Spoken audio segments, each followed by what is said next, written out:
Buenos días, nuestro grupo está conformado por Juan Sebastián Sánchez y Javier Steven Pérez. Vamos a realizar la presentación final acerca de las pruebas Saber Pro, analizándola con Big Data. Para empezar, iniciamos con el CONCERN. Encontramos tres interesados, estudiantes, universidad y gobierno. Entre otras cosas, el porqué de los estudiantes es para aspirar a una beca o descuento especial para un estudio de posgrado, el porqué de la universidad para incrementar el nivel de desempeño en la universidad, el porqué del gobierno para realizar una evaluación de los programas educativos del país. Entre otros, el objetivo de análisis, identificar las principales características que pueden afectar los resultados de las pruebas Saber Pro. Además de ello, el análisis de tareas, encontramos que para la preparación de los estudiantes para el desarrollo de las pruebas Saber Pro, y encontramos diferentes preguntas de análisis como lo son las descriptivas, cuáles son las regiones de Colombia con el mayor puntaje global, diagnósticas, el valor de la matrícula actual influye en los resultados obtenidos por el estudiante, y predictivas, cuál es la probabilidad de que una región se obtenga un puntaje global promedio mayor a 180 puntos. En la parte de curación de datos, en la extracción y definición de variables encontramos si la característica es simple o una entidad compuesta, y dependiendo del atributo escogimos esta característica. En la tabla de metadatos, dependiendo de si es categórica o numérica, o dependiente o independiente, dividimos las variables. Para la identificación de la fuente de datos, entonces utilizamos un dataset con 260.756 registros y con 85 atributos. Para esto utilizamos una cantidad de atributos de 28 atributos, y para la lectura del dataset lo utilizamos con la librería de pandas.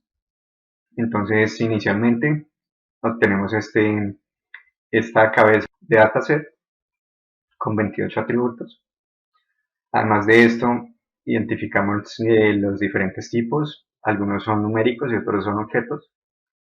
Para el proceso de limpieza, entonces se evaluó la cantidad de celdas faltantes, se graficó con la librería MiSigno, encontramos cierta cantidad de datos faltantes, y a la final resumimos toda esta cantidad de faltantes en la siguiente pantalla. Luego de esto, entonces se copiaron los datos y se eliminaron todos los faltantes, y con la librería se puede observar que ya que han curado los datos, se eliminó un total del 9.70%. Una vez hecho esto, para la obtención del atributo de edad, se resta la fecha actual a la fecha de nacimiento, con lo cual se obtienen los datos de la edad. Para la parte de análisis de variables numéricas, inicialmente se obtiene una media de puntaje global de 150. Luego de esto se grafica por medio de postplot, obteniendo la siguiente gráfica. Asimismo se realiza con la edad, donde se obtiene que una media está entre los 20 y 25 años. Y graficamos esto por medio de la campana de Gauss, la edad y el puntaje global. Para la solución a preguntas descriptivas, inicialmente se obtiene que las regiones con mayor puntaje global son Bogotá y Antioquia, donde el 1.56% de los estudiantes son los que tienen mayor puntaje en la prueba. Luego de esto, las instituciones con mayor puntaje global son la Universidad de los Andes, la Universidad Nacional y la Pontificia Universidad Javeriana.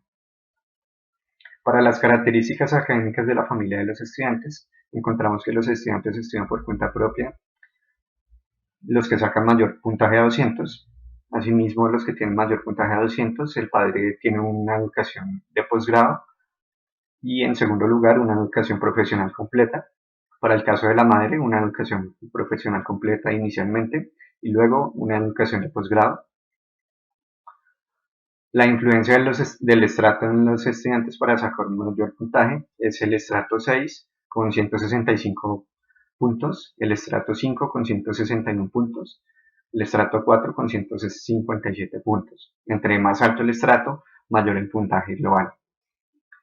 La incidencia de tener o no internet en el estudiante Los que tienen internet en la media sacan 148 puntos y los que no tienen 137 puntos. Respecto a la influencia del tipo de pago, se encuentra que los que tienen una beca tienen mayor puntaje global, los que pagan a crédito tienden a tener un menor puntaje. Si los padres pagan la matrícula, tienen mayor puntaje. Si ellos pagan por cuenta propia, tienden a tener menor puntaje. La influencia del semestre que cursan, los que cursan décimo, onceavo o doceavo semestre o más, son los que tienen mayor puntaje. El rango de edad está entre 19 y 23 años para los que tienen mayor puntaje. Si la persona trabaja, influye mucho, ya que los que no trabajan tienden a tener mayor puntaje. Los hombres son los que tienen mayor puntaje respecto a las mujeres. Y las carreras que tienen mayor puntaje, entre ellas encontramos a física con 174, geología, ingeniería química y lenguas modernas y afines. A continuación vamos a hacer la solución de las preguntas diagnósticas planteadas al principio del proyecto. La primera pregunta era si el valor de la matrícula actual influye en los resultados obtenidos por el estudiante. Para poder resolver esta pregunta, se hizo un agrupamiento a través de la media del puntaje global obtenido por cada uno de los grupos o de los rangos del valor de la matrícula que pagan los estudiantes semestralmente. En la gráfica y en la tabla se puede apreciar que la media de dicho puntaje sí tiene cierta varianza, eh, pudiendo observar que las personas que pagan más de 7 millones son las que reflejan el mayor puntaje, la mayor media del puntaje global. La segunda pregunta dice si la zona en la que reside el estudiante afecta el resultado obtenido. Para ello, se plantea una prueba de hipótesis, en donde la hipótesis nula es que no existe relación entre la zona y el puntaje global, y la hipótesis alternativa es que sí se da esta relación.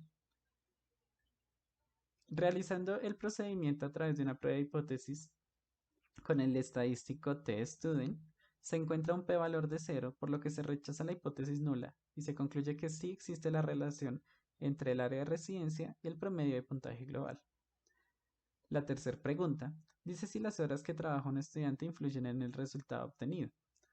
Para resolver esta pregunta también se hizo agrupamiento a través de la media del puntaje global, encontrando que la media de aquellas personas que no trabajan es mayor que la media de las que sí trabajan y va disminuyendo conforme el número de horas de trabajo se va incrementando.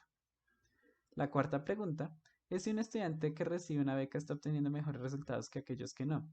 Se plantea una prueba de hipótesis donde la hipótesis nula es que no existe relación y la hipótesis alternativa es que sí existe una relación entre pagar la matrícula con una beca y el puntaje global. Encontrando un p-valor de 0, se rechaza la hipótesis nula y se concluye que sí hay una relación entre pagar la matrícula a través de una beca y el promedio del puntaje global. La quinta y última pregunta diagnóstica decía si tener un programa educativo a distancia genera el mismo impacto en los programas que los programas presenciales. Haciendo un agrupamiento a través también de la medida del puntaje global, se encuentra que los programas presenciales exponen una mayor media de puntaje global que los demás. Entrando en el análisis predictivo, se quiso realizar un proceso de selección de atributos importantes, para lo cual se hizo una ingeniería de características en datos categóricos, transformando tanto atributos nominales como atributos ordinales en números que nuestros algoritmos puedan procesar de una mejor forma. Para el tratamiento de atributos ordinales, lo que se hizo fue utilizar una estrategia de mapeo entre las categorías hacia un número que representaba o que exponía en mayor relevancia el orden en el que se daban. Para los atributos nominales, se optó por una técnica de codificación a través de las variables dummies que ofrece Pandas, para lo cual por cada categoría que representaban se generaba una nueva columna. Una vez se tenía dicha codificación, se utilizó un proceso ofrecido por sklearn, por el módulo, de seleccionar los K mejores. Esto es un proceso de selección de atributos a través de un estadístico F, que lo que hace es comparar cada uno de los valores y sus diferencias sin tener en cuenta la variable clase a estimar.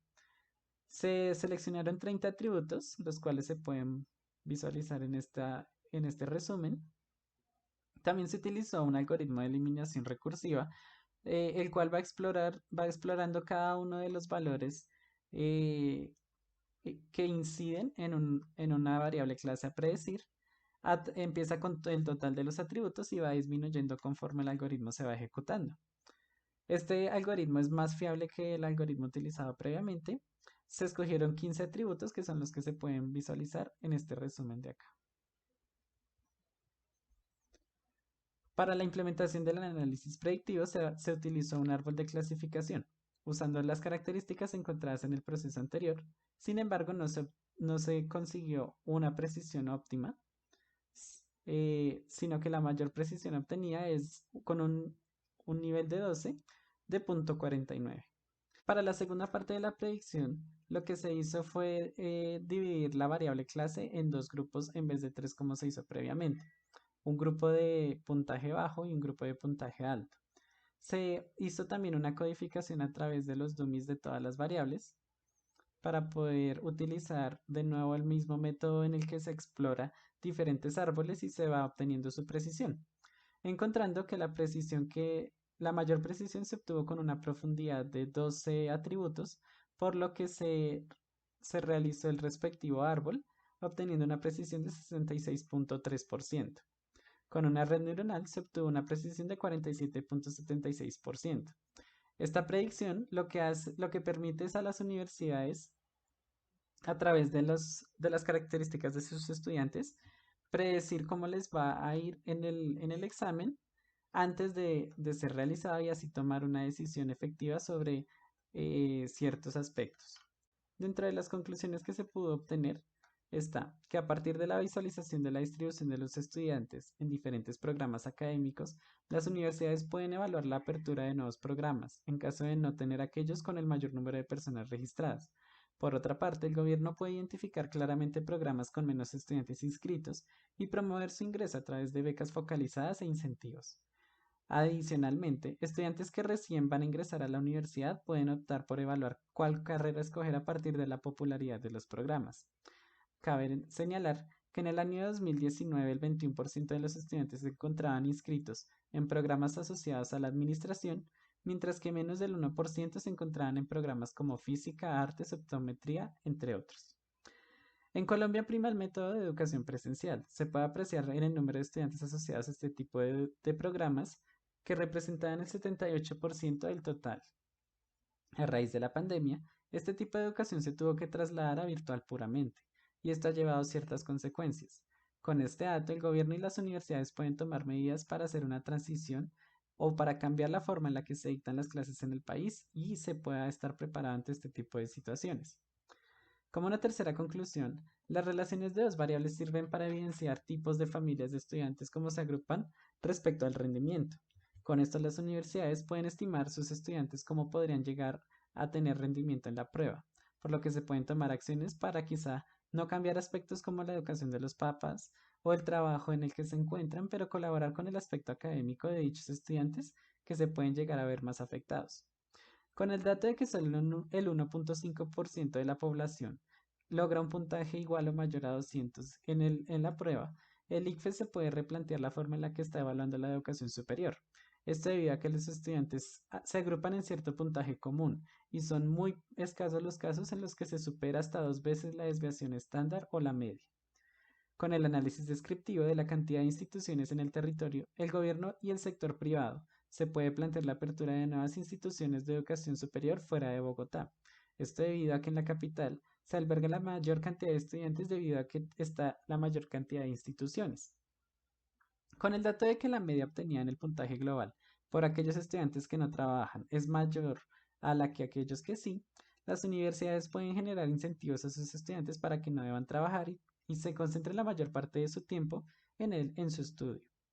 Y con la herramienta de análisis predictivo, una institución puede conocer antes de la aplicación del examen cuál puede ser el rendimiento de sus estudiantes. Con ellos puede tomar decisiones como creación de programas de refuerzo, cambios en los programas que ya tiene, cambio en la planta de profesores, entre otras decisiones. y así puede asegurar rendimiento incluso antes de ser evaluada.